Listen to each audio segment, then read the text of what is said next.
세계에서 가장 영향력 있는 기업가 하면 누가 떠오르시나요? 아마 많은 분들이 일론 머스크를 꼽을 텐데요. 과연 그를 만든 건 무엇이었을까요? 오늘 우리는 그의 생각을 만든 정신적 청사진, 바로 그가 읽은 책들을 깊이 들여다보려고 합니다. 일론 머스크가 예전에 이런 유명한 질문을 받은 적이 있어요. 아니, 원래 코딩 전문가였던 사람이 어떻게 갑자기 로켓 과학의 대가가 될 수 있었냐는 거죠. 상식적으로 좀 이상하잖아요? 그의 대답요? 정말 놀랍도록 간단했습니다. 저는 책을 읽습니다. 이 한마디가 모든 걸 말해주죠.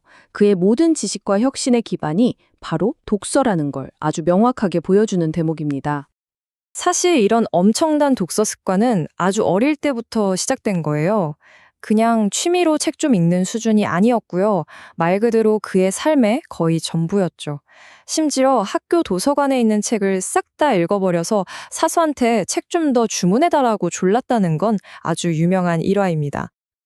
자, 그럼 머스크의 독서 여정, 그 첫 번째 장부터 한번 들여다볼까요? 바로 그에게 아주 원대한 사명을 심어준 공상과학 소설들입니다. 예를 들어 반지의 제왕이나 아이작 아시모프의 파운데이션 시리즈 같은 판타지, 그리고 공상과학 소설들이요. 이런 책들이 머스크에게 평생을 바칠 일에 대한 아주 강력한 왜라는 질문, 즉 이유를 만들어줬어요.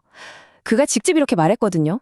내가 읽은 책 속 영웅들은 항상 세상을 구해야 한다는 의무감을 느꼈다고요. 바로 이게 그의 사명감의 뿌리인 셈이죠. 그리고 또 빼놓을 수 없는 책이 있죠. 더글러스 애덤스의 은하수를 여행하는 히치하이커를 위한 안내서. 이 책에서 그는 아주 핵심적인 철학적 교훈을 얻게 됩니다. 그게 뭐냐면 답을 찾는 것보다 훨씬 더 중요한 건 바로 올바른 질문을 던지는 거라는 사실이었어요. 이게 얼마나 직접적인 영향을 줬는지 보여주는 아주 재미있는 일화가 있는데요. 그가 우주로 쏘아 올린 테슬라 로드스터, 그 화면에 바로 이 문구, Don't panic이 떠 있었죠. 정말 멋지지 않나요? 자, 이렇게 공상과학 소설로 왜라는 거대한 질문을 품게 됐다면 다음은 뭘까요? 바로 어떻게입니다.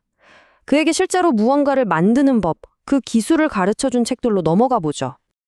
여기서 등장하는 책이 바로 제이 고든의 구조물, 구조는 왜 무너지지 않는가, 그리고 존 디 클라크의 이그니션이라는 책이에요.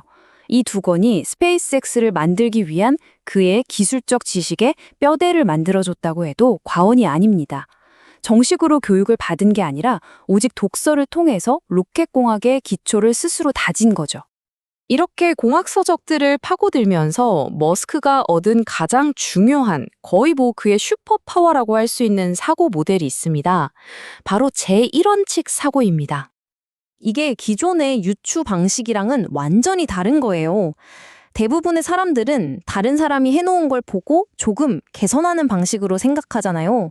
근데 머스크는 문제의 가장 근본, 거의 물리법칙 수준까지 파고들어서 거기서부터 다시 생각하는 거죠. 예를 들어 모두가 배터리 팩은 비싸라고 말할 때 머스크는 배터리의 원자재는 뭐지? 그 원자재 값은 얼마지? 이렇게 근본부터 파고들어서 비용을 획기적으로 낮출 방법을 찾아낸 겁니다. 머스크는 책에서 지식만 얻은 게 아닙니다. 인생의 롤모델, 그러니까 혁신의 영웅들도 책을 통해 만났죠. 그는 벤저민 프랭클린이나 알버트 아인슈타인, 하워드 휴즈 같은 인물들의 전기를 정말 열심히 읽었다고 해요. 특히 그가 월터 아이작슨이 쓴 전기를 좋아했다고 알려져 있는데 그 이유가 재밌어요. 그냥 위대한 업적만 나열하는 게 아니라 그 위인들의 젊은 시절, 반항적인 모습까지 보여주면서 그들이 어떻게 생각했는지를 아주 깊이 있게 파고들었기 때문이라고 합니다. 머스크가 프랭클린에 대해 어떻게 생각했는지 그의 말을 직접 들어보면 딱 와닿아요. 그는 기업가였습니다. 아무것도 없이 시작했죠. 그는 단지 가출한 아이였습니다. 자신과 비슷한 점을 보면서 깊은 영감을 받은 거죠. 자, 이제 좀 더 현대적이고 어쩌면 가장 논쟁적인 주제로 넘어가 보죠. 바로 인공지능, AI에 대한 머스크의 생각입니다. 이게 좀 복잡해요. 머스크는 AI에 대해서 정말 끊임없이 아주 강력하게 경고해 왔습니다. 그의 말을 빌리자면 AI는 잠재적으로 핵무기보다 더 위험하다는 거예요. 이런 깊은 우려 역시 그의 독서에서 비롯된 겁니다. 이게 참 동전의 양면 같은 건데 그의 생각에 영향을 준 두 권의 책이 있습니다. 한쪽에서는 맥스 테그마크의 라이프 3.0처럼 AI가 인류에게 엄청난 이익을 가져다 줄 수 있다는 긍정적인 면을 보여주고요. 다른 한쪽에선 닉 보스트롬의 슈퍼 인텔리전스처럼 AI가 어떻게 통제 불가능한 존재가 될 수 있는지 그 실존적 위험을 아주 논리적으로 경고하죠. 머스크는 이 두 가지 측면을 모두 봐야 한다고 믿는 겁니다. 자, 그럼 지금까지 살펴본 이 다양한 책들이 어떻게 하나로 합쳐져서 일론 머스크라는 사람을 만들었을까요? 세상을 바꾸기 위한 실용적인 도구 상자가 어떻게 만들어졌는지 한번 정리해보죠. 여기서 가장 중요한 포인트는 이거예요. 머스크에게 독서는 그냥 지식을 쌓는 수동적인 활동이 절대 아니라는 거죠. 현실의 문제를 풀기 위한 생각의 틀, 즉 정신 모델을 배우고 습득하는 아주 적극적인 과정인 겁니다. 결국 이 책들이 머스크에게 강력한 정신적 모델, 일종의 생각의 도구들을 만들어준 셈인데요. 한번 볼까요?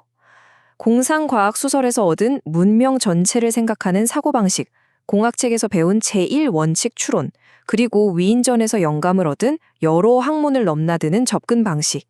바로 이 생각들이 테슬라와 스페이스X의 진짜 기반이 된 거죠. 자, 이제 마지막으로 여러분께 질문을 하나 던지면서 마무리하고 싶습니다. 머스크가 그랬던 것처럼 여러분은 어떤 문제를 해결하기 위해 책을 읽으시겠습니까? 우리도 독서를 통해 세상을 바꿀 강력한 도구를 얻을 수 있을지 모릅니다.